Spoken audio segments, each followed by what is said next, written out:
Hello, I am Dapper Dan Gavosdin, and I own every issue of Amazing Spider-Man, including the annuals, which definitely count. And I'm mischievous Mark Ginocchio, and I own every issue of Amazing Spider-Man. But Dan, those annuals don't count. Well, welcome everybody to the Amazing Spider Talk, the show where two fans and collectors uncover the strange, fun, and fascinating history of the Spider-Man comic universe.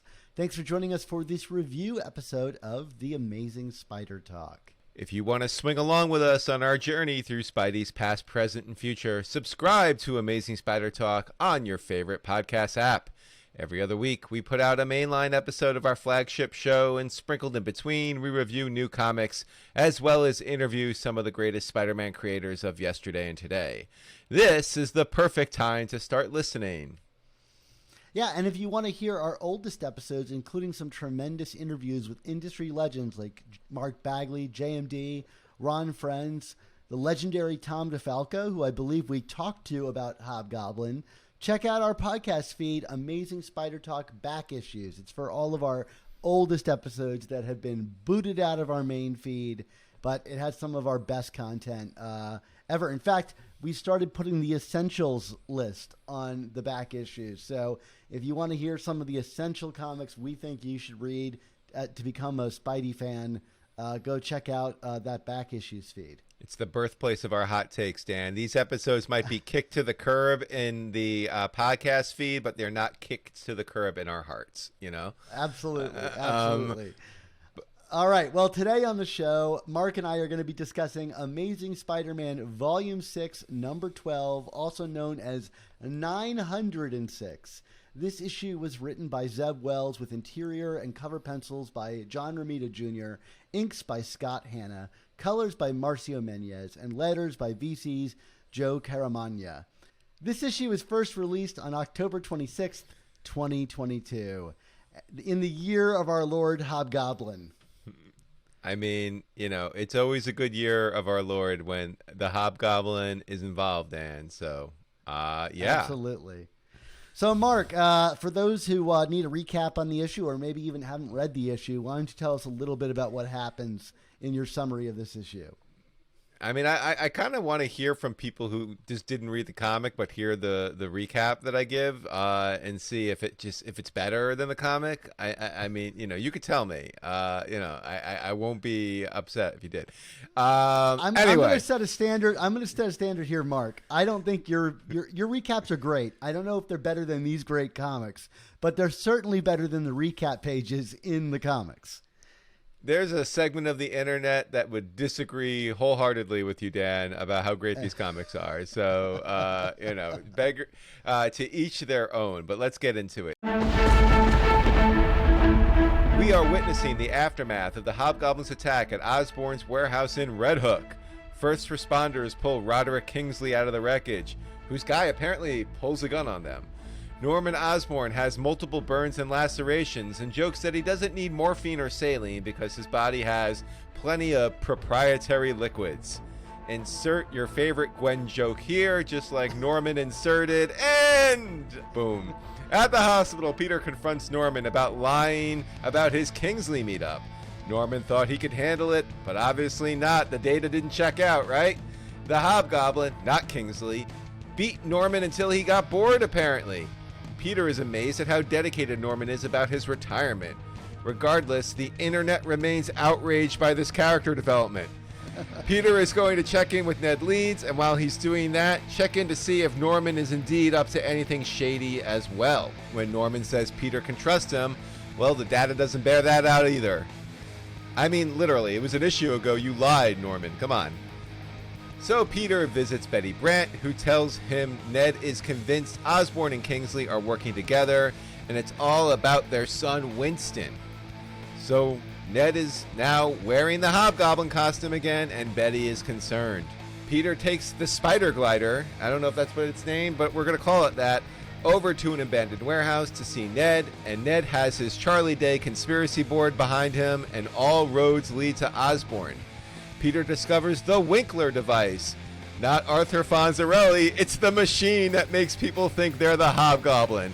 And Ned denies the connection because, hey, look, there's another Hobgoblin who skewers Spidey with the glider. but this time it's not a fatal blow because comics, am I right? Hobgoblin tells Spider-Man to leave his pet Ned alone and that he's going to make chum of the skies with Spider-Man. Look, I'm not going to lie, that's nice writing. The battle takes to the skies, glider versus glider, and Spidey ends up winning. Norman, from his hospital bed, uses his tech to spy in on Spider-Man, and after Spider-Man delivers a decisive blow, he unmasks Hobgoblin and reveals Kingsley. But wait, if he's Kingsley, who is the other Hobgoblin? Surprise, there are two Hobgoblins, and the other is the Foreigner. No. It's Ned Leeds, and it's a full 80s overload. Dan, let's talk about the issue. Yeah, well, I got to say, first off, boy, I was like sweating a big one, hoping that Ned Leeds wasn't like properly the Hobgoblin. Because let's be clear, if you're 40 and think you know more about comics than me, you cannot tell me that this counts as Ned being the Hobgoblin. Like, yes, he's in the costume, but just like before, it was the Winkler device. Like, he is not actually the Hobgoblin. Mark, does my case still stand? I mean, I feel like you're just digging into personal experience here and trying to use it to justify something. And there's a part of me that wants to, back you up. But then another part of me that just kind of wants to troll you and be like, oh, no, Ned Leeds totally the Hobgoblin. I mean, that guy in the comic book store was right that time. You just wanted to see me get clobbered. Yeah. I think there's the truth here. No. So, I mean, two Hobgoblins, quite the twist. I think some of us saw it coming. I think you and I talked about it on the previous episode. I thought that this issue was just another solid Zeb Wells issue. I just really want to commend the writing in this run. I know not everybody agrees with that, but like I can only tell you my opinion. And I think the thing that really stood out for me in this issue is just like the pacing of it all. Like, I think when these stories end, even with the short page count, I never feel like I'm being stiffed on any material. Like, it feels like a really full, complete Spidey comic, complete with supporting cast and villains and Peter stuff. Like, I can't remember the last time I feel like a Spider-Man comic was able to balance all of these elements so well. I mean, I even comparing it to JMS, where like he intentionally cut down the supporting cast in order to balance all of these elements. But like, I don't feel like Wells is having to make that compromise. Yes, there are core characters at the heart of this, Norman and Peter really being kind of like the main, I would call protagonists, if you will. But like, I feel like Spider-Man's world feels alive and isn't having to compromise when reading issues like this. It's funny. I'm going to agree with you, but also disagree with you to an element, because I actually feel like I don't know how well Zeb Wells is balancing things per se, because like, we're not dealing much with like the MJ and Paul stuff here. We haven't seen much in Aunt May or Jonah. But to your original point, I feel like this is really good, efficient storytelling. And, I think what has kind of beguiled past creators is, you have this great cast and you have these great villains and stuff like that, and it always becomes like this balancing act of how do you get everything in, and it almost becomes like you have those obligatory check-ins that I think slow the storytelling down and then take away from other things. And I think we saw this with the Tombstone story as well. As I feel like Wells is just being efficient. He's telling the story he needs to tell. He's involving the characters he needs to involve. Nothing feels wasted or superfluous or obligatory. He's just moving from moment to moment, and I think as a result, even though not necessarily a ton happens here, it feels you feel like you're getting a full issue. Like I know at this point we're going to get into MJ and Paul when the time comes, like it's going to feel organic and it's going to flow into that. We're going to, we'll have some Aunt May and Jonah stuff when that time comes. So I don't know. Like I agree with you, but I don't know if it's really like this like Herculean task of balancing he's done here. I think he's just looking at it almost very, cutthroat and being like, I need to tell my story. Let me go straight to the heart of it and tell the story. And I as a result, I think it's a good narrative. So yeah, agreed, disagree. I don't know what you want to call where I land on the fence there.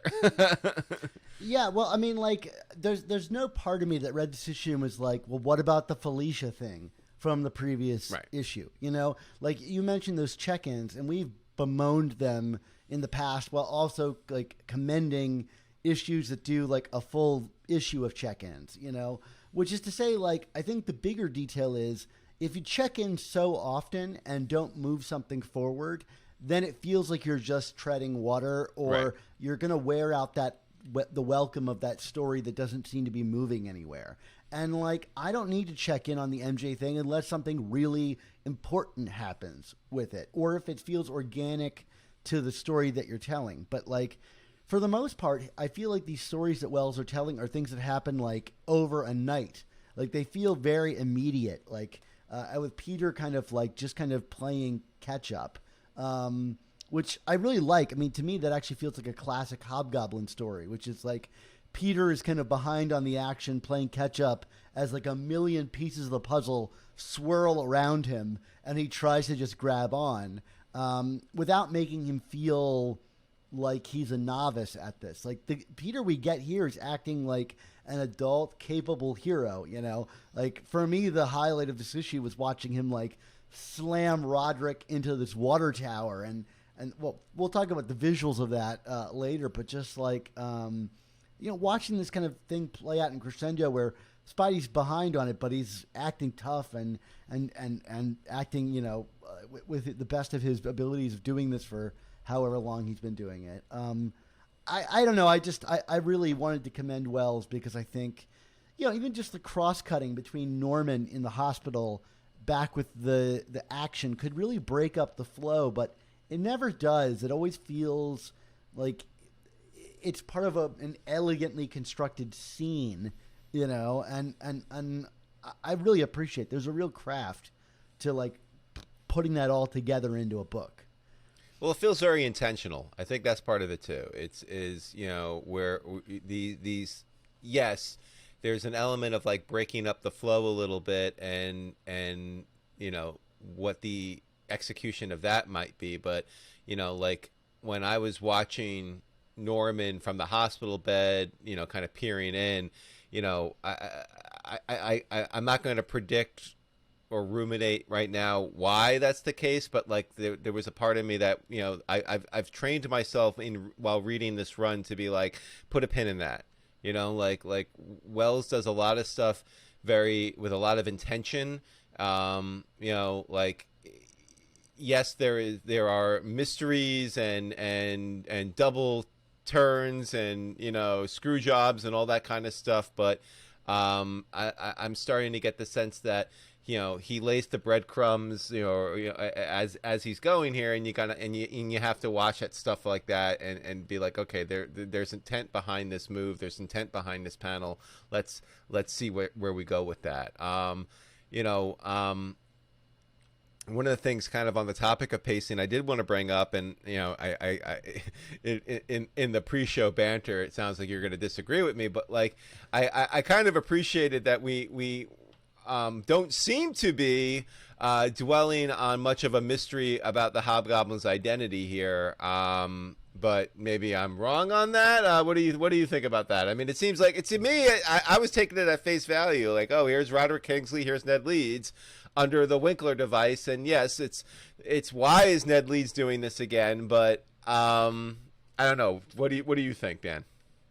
I mean, I'll get into that. So here, I'm going to take a page out of your bookmark and say, put a pin in that detail, because I think we'll talk about that in the second half of the show, Okay. my theory behind it. But I will agree and disagree with you. I think there's still mystery to come because it's a Hobgoblin story. I'm not going to believe anything that they're telling me, and I think there's enough clues here to suggest that something else is going on. But also, I will agree with you, which is to say, I'm thrilled this is a 3-issue arc, right? I could see this story being a 6-issue arc and being padded to all hell, but this just feels really kind of like efficient storytelling. And it takes me back to like 80s Spider-Man in the best of ways. Like Roger Stern and even the DeFalco Friends run like wouldn't linger on a story for too long. It was like a couple issues of Hobgoblin here, or like the Fire Lord story. It's like 2-parters, 3-parters, and moving on and coming back to that story later if it needs to, but at least making it feel satisfying, on its own. And like, we'll see next issue, but I have a lot of faith that this is going to end in a way that feels, at least, if not conclusive, at least like the end of a serious chapter. And, I think 13 has a lot to wrap up, but, the way it's being paced so far, I have full faith that he's going to be able to do it. And that's exciting to me. Like, just not hanging around with a story for too long. I think that was the joy of the Brand New Day run. Whatever you think of that run, the stories didn't outstand their welcome. And that was the fun of it. It's just kind of, what's next? What's next? What's next? So I don't know if that's going to be true for Dark Web, but we'll see. We'll see. I mean, before we officially put a pin in it and talk more about the mystery angle, I do want to, I just to kind of tie it again back into pacing and the economy of storytelling here. I guess even if it became apparent to me with how they paced this out and unfurled the Hobgoblin mystery here that even if there is still another swerve, it's like the mystery of who's behind the mask is really not what's important here. It's more about what is going on, why are they attacking, what's Norman Osborn's role. That's the story that they're trying to tell here, not necessarily what random guy they're going to pull the mask off of and reveal as the villain. I think that's kind of the larger point. And again, like that's an efficiency of storytelling that, after the last few years of comics here, I've come to miss and appreciate here, like we're not going to just dwell over, like it's this person. No, it's this person, or maybe it's not, or I don't know, so anyway, why don't we talk a little bit about the artwork here? Yeah, well, I mean, I think you were pointing out like the level of details and efficiency, and I don't think you can get any of that without like this art team also firing on all cylinders, which I really think they are. I mean, outside of a few weird drawings of Peter in this issue, there's one where he's like turning away from Norman that's kind of disjointed and weird looking, but the rest of it, it's like, how long have we been waiting to see modern Hobgoblin action scenes from John Romita Jr.? I mean, like, this delivers, like I thought. And, Menyz and his colors puts it over the top. But even, Joe, who we're kind of, we don't talk about a lot because he's a worksman, like he makes the comics read, and that does take some skill, but like, I don't often feel like he is stretching himself. Or being asked to stretch himself. But even here, like, he got to do some like cool onomatopoeias and things like that. And there's a great moment where like Betty turns back to Peter and she's like, he's wearing it, and it is in red. And it was just really creepy and bold. And it was like, okay, like even Joe is having some fun, whether he was told to or not. So, but it is the details that make this so fun to read. And for me, the best panel, like the panel that I thought was like, wow, like this is why I love Romita, is there's a panel where Norman is like saying goodbye to Peter, where Peter's going to deal with the whole Hobgoblin stuff. And, Peter's like, maybe I'll learn to trust you if you, weren't trying to hide something from me. And it goes to like a close up of Norman, and he says, I'll take it. But it's said in a way that could be like the drawing is so precise that you could read it two different ways, which is like both sinister, like he's tricking Peter, or that he's like actually being supportive. And pulling that off is so hard. And like Wells is asking Romita to ride this line with Norman and make us feel like we never know whether we can trust the guy or not. And for the record, I still trust the guy. I'm going to go on the record and say, like, I think Norman is a good guy, at least for now. But boy, like panels like that are really cool. The way they, tear you both ways through the drawing. Anything about the art stand out to you this time? No, I mean, I mostly concur with you. I mean, like, I thought the action sequences, especially so at the end, were really exciting. I mean, it's funny. They actually, reminded me a lot of some of the stuff that JR did, with the Hobgoblin during the Roger Stern run. Like, I'm thinking like of the fight on the, on top of the van and stuff like that. What was that, like a 250 or 251, whatever it was. I think that was actually Spider-Man. Friends who did that one. Was it Friends? Okay. I know that. Yes, you're right, because there was the handoff from Stern and JR to DeFalco Friends. But regardless, like it felt very akin to that, like the kind of chaotic action going on and just kind of these haymakers these two characters are throwing at each other. I mean, whereas the Tombstone fight, I think, had from a few arcs ago, had a lot of rawness to it. This just felt like more like classic, Spider-Man duking it out with a equally equipped villain. Yeah, it was very a lot of fun in how this was all rendered out. I agree 100% with that. I mean, like, from the art to the lettering to the coloring, everything just felt like everyone was into it and engaged and wanting to have a good time here. Yeah, I mean, some of the aerial fight stuff reminded me even of Romita Sr.'s interpretation of, Peter versus the Green Goblin. Just kind of like that classic framing and things like that. And like anytime you can get a goblin fight where pieces of people's masks come off, or like the eyepieces pop, and like there's like just great image of like Roderick's mask kind of coming off in the water of that water tower pouring over him and his eyes staring through. I love it when people love the battle-worn Spider-Man look, but like the villains too, when you can engage with the physicality of the costume, I think that's always really cool to see on the page. I will say, I think Romita's version of the Osborn suit is still really awkward looking, but I kind of love it for that. Like, it makes me laugh. There's an image of like Peter squatting down on the glider outside Ned's window that's like rendered in like low detail from Romita, and it just looks so goofy and silly. I kind of loved it. Like, it made me laugh. And fine, Spider-Man shouldn't be on a glider, so if it looks awkward as hell, I'm okay with that.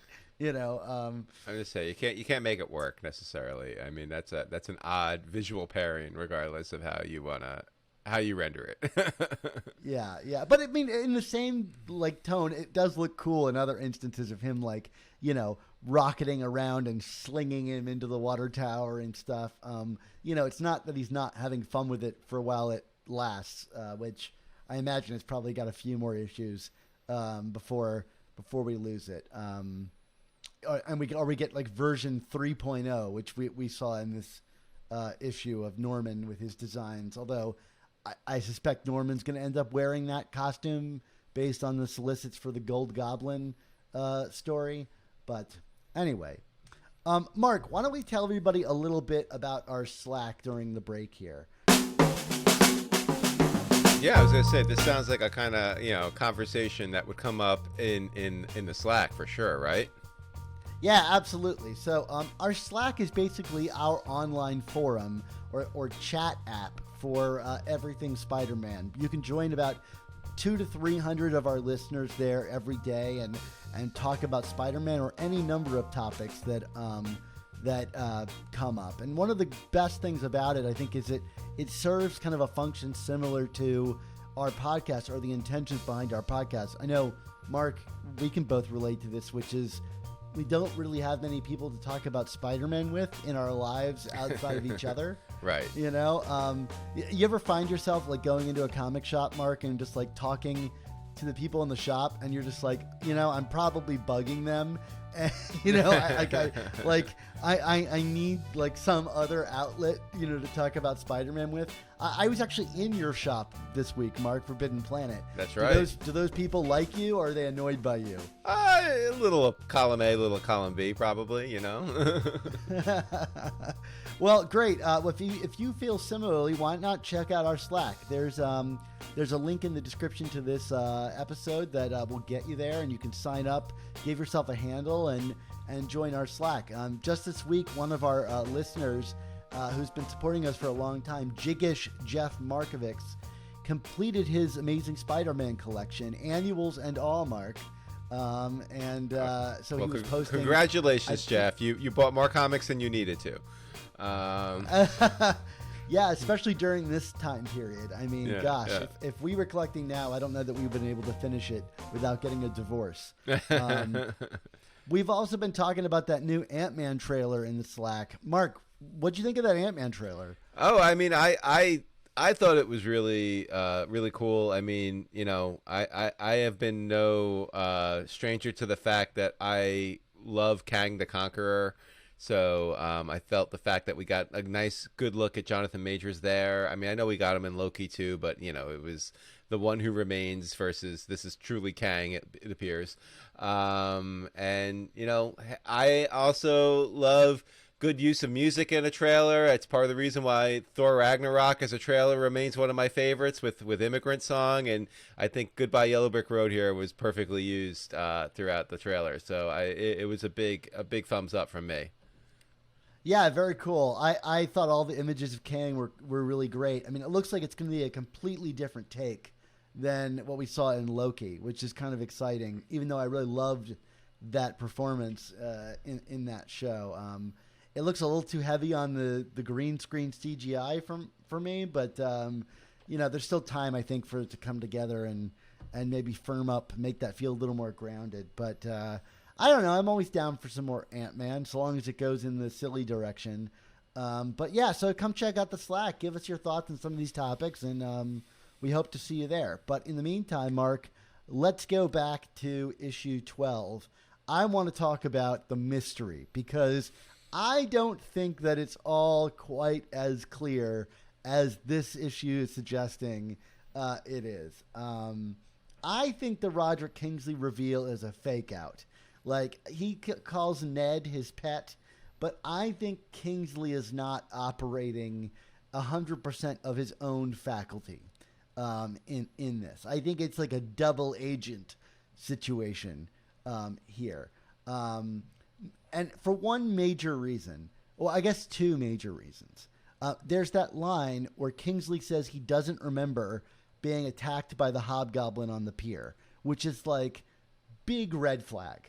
Mm-hmm. You know, which is I'm not suggesting that the Kingsley on the pier was Daniel Kingsley, but I think, you know, where there's a Roderick Kingsley, there might be a beheaded Daniel Kingsley, right?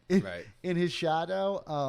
But like, I don't think you throw a line like that in if you're not like trying to suggest that something else is going on here. Like, because why wouldn't he remember being on the docks? You know.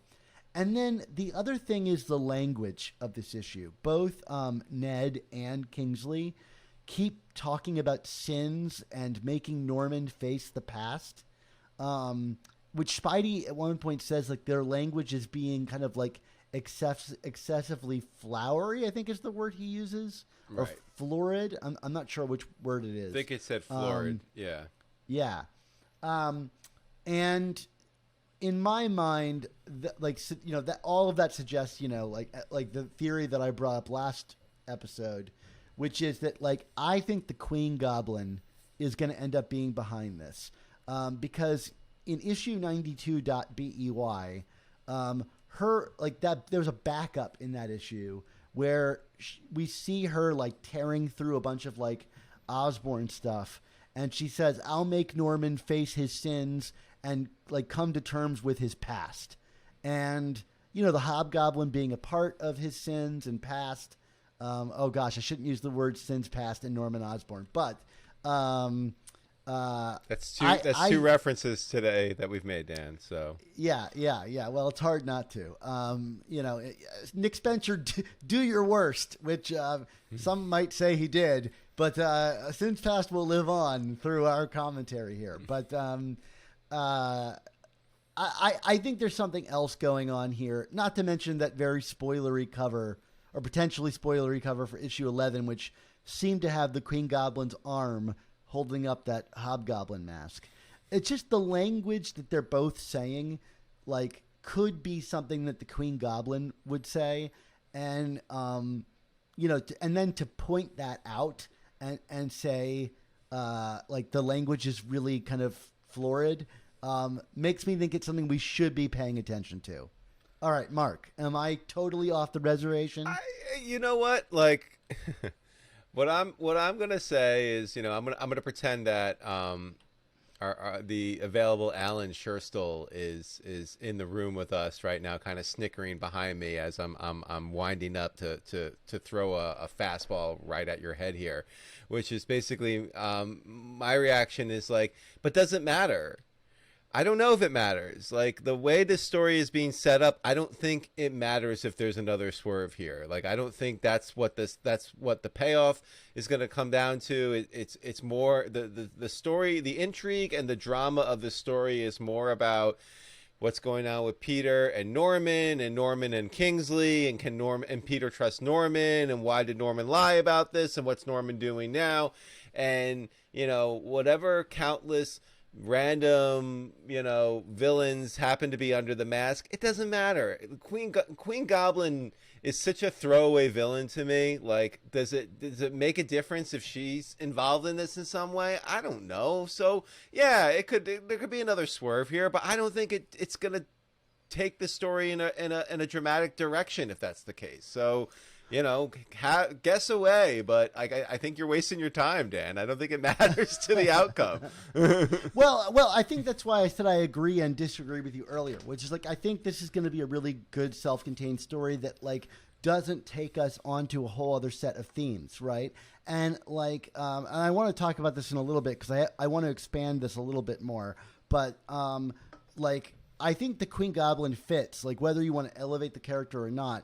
She is a living representation of the sins of Norman Osborn, however you want to understand that, from the magic shotgun or whatever. So, like, it does still fit thematically in with, the story that they're telling about Norman and who he has become, right? And so, like, if it does end up being that, you're right. I don't think it changes the ideas and themes behind the story. But I do think, like, if I were to guess, I think that is, like, ultimately where this is going with these characters. I did want to point out one more thing, because the final image, which is a really cool image in the last page of this comic of the two Hobgoblins there, which, like, I don't think there was ever a happier person than me seeing two Hobgoblins on a page. Like, if they do like a maximum clonage, but with like Hobgoblins, and there's like 1,000 Hobgoblins on a cover. Like, boy, like there will be one really happy guy here. But I did want to point out, people used to think I had the problem of the two of us, but I think it's you at this point. I think the roles have flipped. Yeah, no, I got in my own Winkler device. And, there you go. Just like but they are dressed differently, which is an interesting thing, and it's very subtle. but it's there. So like there's two different Hobgoblin costumes. So the first one that's Kingsley has wrist-length gloves and ankle-length boots. And the horns on his glider are broken from this issue when they broke off when he slammed into Peter. And the second one, which we're to understand is Ned Leeds, has gloves that go past his elbow on both arms, and he has boots that go past his knees. So he's wearing like galoshes or whatever. He's the Hobgoblin that likes to go wading and fishing in a pond. But and he's got a spiked head glider. So what makes this interesting is if the costumes are to be believed to be consistent, you can go back to the previous issue and see, okay, well, which Hobgoblin was it in those scenes that we saw? And in both of the scenes we saw in the previous issue, it was drawn with the short length gloves and boots, which is to suggest it was Kingsley that was attacking Kingsley. Do you see where I'm going with this? I do. Okay. Again, sure. Guess away, Dan. Okay. I mean, look, like your guess is as good as mine, but like, let me. I used the Charlie Day conspiracy board joke in my summary, but I'm just gonna put it behind you here. Like, go nuts, Dan. Okay. I mean, that sounds crazy, but like, Wells has been a guy who is like fixated on details, right? Like, and like, this is a very specifically differently designed costume that we're seeing at the end of the book here, you know? And like, we don't see who's in the nursery at the end of issue 11. Like, there's something else going on here. Like why do it this way if there wasn't something else going on here? So I just want to throw it out there. I'm gonna reserve judgment because, frankly, you know, the other issue involved here, Dan, is that, you know, we got, when we had the Tombstone and Rose story, we got a major swerve there, but like that was a really well executed swerve that paid off in a way that tangibly changed the story. So what I want to know is, okay, fine, we could play more games with the Hobgoblin here, but you know, what difference is it ultimately going to make to the story here? Like, you know, like as far as I'm concerned, you know, who is under the mask is immaterial unless there's some kind of swerve attached to it that makes it material. But you know, we don't know. So you know, no, I'm not claiming to know. Like you know, having these conversations now, like it's the Goblin Queen. Okay, great. So what? What does the Goblin Queen have to like? Oh yeah. So the Goblin Queen talked about sins past. I mean, everyone's been talking about your sins in the past for the last 3 years on this book, Dan. So great. You know, what is it gonna do? What like sell me on this? Like you could speculate all night. Sell me on why I should care right now. I have no reason to care about any of this until the story is revealed to demonstrate why this swerve is important. Totally fair, Mark. I just want to point out, like it's a mystery story. Like there's some clues here. Like okay. I have to point them out. Okay, all right. But I understand your reluctance, and I will say, like, in no way do these clues change my grade on this issue in terms of enjoyment. Like, but like, you know, they're there. Like, there's something there. Like, I want to flag it. I want to flag that there's something there. The ghost of Alan is just on my shoulder right now, like telling me yes. Torment him some more.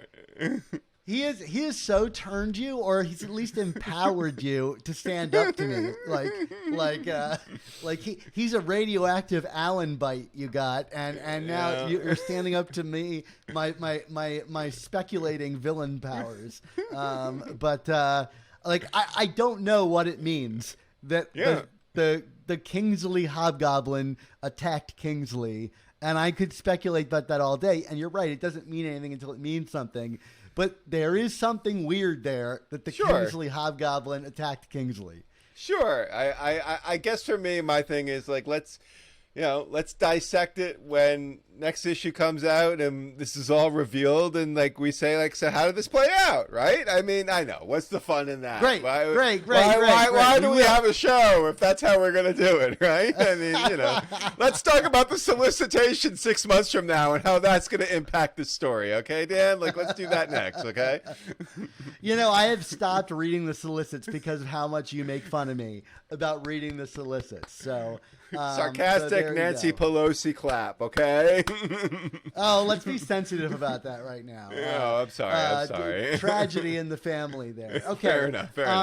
I mentioned earlier I wanted to flag something, which is like, you know, as we're figuring out what Wells is interested in as a writer with this run, you know, this issue to me at least kind of made it explicitly clear that like, my read on him is that he's interested in making the characters face their past, whether they be Norman and the Hobgoblin or his sins, Peter and whatever he did, you know, before the run started, you know, Tombstone and his past as a gangster, Vulture and his past as a murderer, you know, Ned Leeds who can't escape the shadow of the Hobgoblin. You know, we've speculated maybe even MJ with that whole York, Pennsylvania thing. Like, to me, this seems to be kind of at the heart of many of the stories that he's been telling so far. And I'm curious, like, what you think about that. You know, obviously, I think when the run ends, we'll have more to say on this. But to me, it's at least made this run feel pretty cohesive so far, at least, like, thematically. Even if, like, the tone of issue, like, 900 doesn't really fit, like, thematically, there's still something there. Yeah, I mean, I'm being completely sincere here. I'm not trying to troll you at all, Dan. I mean, like, there's a part of me that's like, yeah, I see exactly what you're saying. You know, I would argue though, like, isn't like, you know, how our actions of the past dictate the future, kind of dictate the present. I mean, isn't that kind of like at the core of all things Spider-Man? I mean, you know, all the way from, you know, his Uncle Ben moment to, you know, oh, if I didn't bring the symbiote back from the Beyond world, we wouldn't have Venom, to we wouldn't have Carnage, to I mean, like, I feel like this is always, I mean, something that we're dealing with in Spider-Man comics. I mean, if there's a inversion on it, I feel like we're actually dealing more with how this is impacting more of the supporting cast. Although, you know, this entire run started with something that happened 6 months ago, and with the, you know, what did Peter do? You know, so you know, like I like that this run is so laser focused on it, and I like that it's so laser focused on something in that I think is very true, inherently true to the core of what makes good Spider-Man comics, and good Spider-Man drama. But I also don't want to pretend like that we've like come up with the new sliced bread here either. I mean, like, I think this is, you know, this is good because it's familiar. And these are the themes that we should be exploring in a Spider-Man comic. Because those are the themes that Stan Lee and Steve Ditko, I think, explored in a Spider-Man comic, and other successful creators have as well. But, you know, which is another way of saying also, like, it's also too early to tell. So yeah, I think I just wanted to point it out because I think it's like how it's doing it, you know, like, I don't think Dan Slott was particularly interested in the sins of the past. No, I agree with that. I'm not saying that this should be that this has been in every run of Spider-Man, but I feel all good runs of Spider-Man bring this up. yeah. But like bringing it up is one thing. Like, I think that Nick Spencer paid a lot of lip service to the sins of the past, but didn't explore it all that thematically. And here it feels like it's really kind of like the essence of the idea behind it, which you're right is not a new idea, but like there's something really comfortable about this. I know the internet is all hung up on like the Norman Osborn of it all, but I think like at the heart of this is like really classical Spider-Man storytelling, which, like, to me, I finished this issue and I was like, man, is it good to be in the 80s again. Like, right. Which is maybe about like the highest compliment I could give a Spider-Man comic. You know, so, and anyway, I just like maybe that's why I feel so positive about these issues, is like it feels to be like wrestling with these ideas on more than a surface level attempt, if you will. No, I'm with you, and yeah, I don't want to like discredit or diminish what you're saying here. I think these are good points. And you know, to repeat myself, I like the fact that this run seems to be centering itself around several themes and ideas, and sticking to it and being consistent around it. Yes, Nick Spencer paid lip service. I mean, Nick Spencer read some Peter David comics and decided that, he was going to redo it. So there you go. I don't know what else that run was about at this point. Do we want to give some grades, or do we want to make fun of other creators? I mean, how do we want to do this? I mean, I prefer not to make fun of other creators, but oh. I do think Nick Spencer was more emulating JMD if it really came down to it. But no, you're right. You're right. So yeah, go ahead, Mark. What'd you think of this issue? I'm gonna give it a B. I liked it a lot. I could have got a B+ with it, but it's also a middle chapter, so let's see how this all resolves. Yeah, I'm going to give it a B+ as well.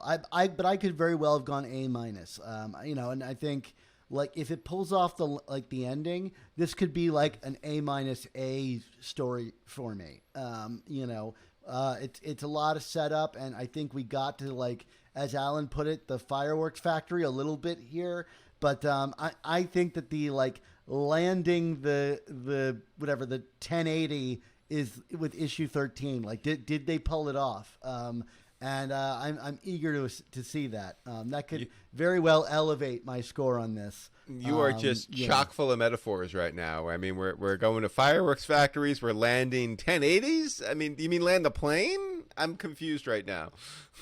I don't know. I'm just saying it's like a big trick, Okay. Landing a plane. All right. That's your millennial energy going here at 1080. I mean, I'm thinking land the plane, like a Zucker film, I'll say, Mark, in my lifetime, landing a plane is fairly routine. I know you're very old and you remember the Wright brothers nearly crashing, but yeah. I gave you my Gen X opening. I mentioned the Zucker film Airplane. Okay, so there you go. So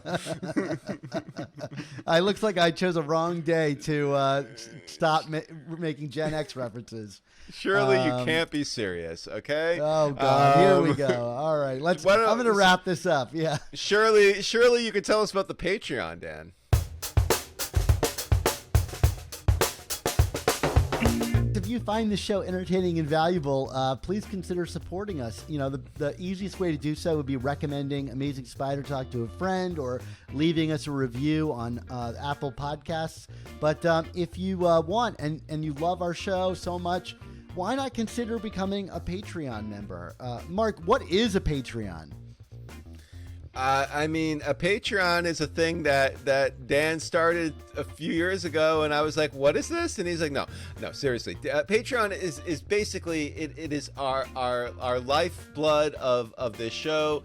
I mean, very very simplistically, it is our financial support for the show. It's how we pay the bills." Because this is not a for-profit enterprise here. It is funded by wonderful users like you. It helps us to avoid having to go for paid advertising, frankly. So, everything that you get here is a result of the Patreon, and we couldn't do it without you guys. Yeah, absolutely. And we've done so many things, not just keeping the show afloat, but expanding it outwards. I mean, just take one example, the music that we feature on the show. If you ever have enjoyed bobbing your head to any of our music on the show, I've been able to pay Rylan Bojack to create music for us, or Tony Thaxton for his review music and stuff, and or animated intro. I was able to pay Josh Sutton to do that, and that came straight out of the Patreon funds to make the show constantly better. So if you're curious about it, go check out the Patreon. There's a link in the description, or you can go to AmazingSpiderTalk.com and it will guide you right there to the Patreon. There's all these great options, but the basic one is $3.99, the price of a new comic, at least for now. You can put it towards a month subscription, and that will get you these reviews of Amazing Spider-Man comics that Mark and I do the very same week that the comics come out. If you love this show and you love Spider-Man comics, and this is a part of your experience of the comics, I think about an hour-long show is, every time a new comic comes out is worth $3.99. So anyway, go and check out the Patreon. We know it would be really we'll be eternally grateful for your support, and we'll always use it to improve the show. But Mark, I think it's time that we end the show. End it? Well, fine. It is that time.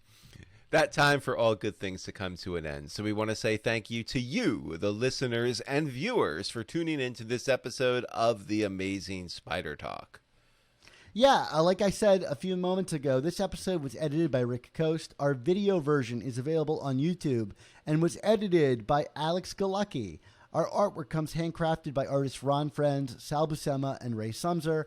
Our theme songs were produced by Rylan Bojack, Tony Thaxton, and Spider Madge, and our animated intro was created and performed by Josh Sutton. So, Mark, until you pack up that Winkler device I sent you and send it back to me, I demand that you tell me our motto. I mean, I gotta make the reference here, Dan. The Winkler device. Hey, with great podcasts, there must also come the Amazing Spider Talk. Don't miss the next installment.